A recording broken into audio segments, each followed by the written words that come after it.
I first encountered Harvey in his studio in Brooklyn, and I felt like I had uncovered this buried treasure.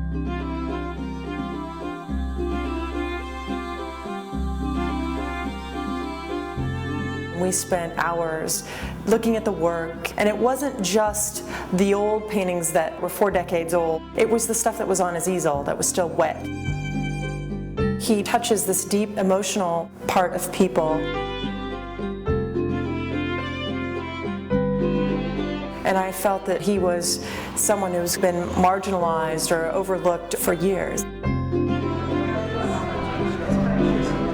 The house I grew up in the heart of Brooklyn, had absolutely no art on the walls. So in retrospect, it's kind of remarkable that I became an artist. I guess I was lucky because I grew up in New York City when the subway was a nickel and really had an opportunity to explore marvelous museums and great painters of the past. I found traditions there that were so much more meaningful to me than what was being offered in the contemporary art world.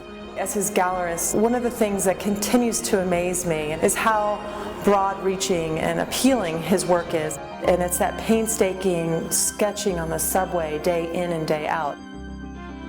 Or the way he uses models to carefully capture every pose. And it's that we don't see, you sense it. And I think that's what makes the difference between a classical artist who really will stand the test of time. Why do I represent myself in so many of the paintings? It's not really ego, perhaps there is a small element of that, but it's my strong sense of the personal element of the work and the artist as witness. I feel strongly about this. I'm not just rendering of the scene, I'm there. The book is a retrospective view of my work. Here I am 80 years old, so it's a long view looking back. And there are some things that I was aware of along the way, of one image leading to another. And there are other connections that are unexpected. You sense that human, empathetic quality in his work. And I think this title of the book is not an accident. Underground Together is what he's been trying to capture, this sense of togetherness.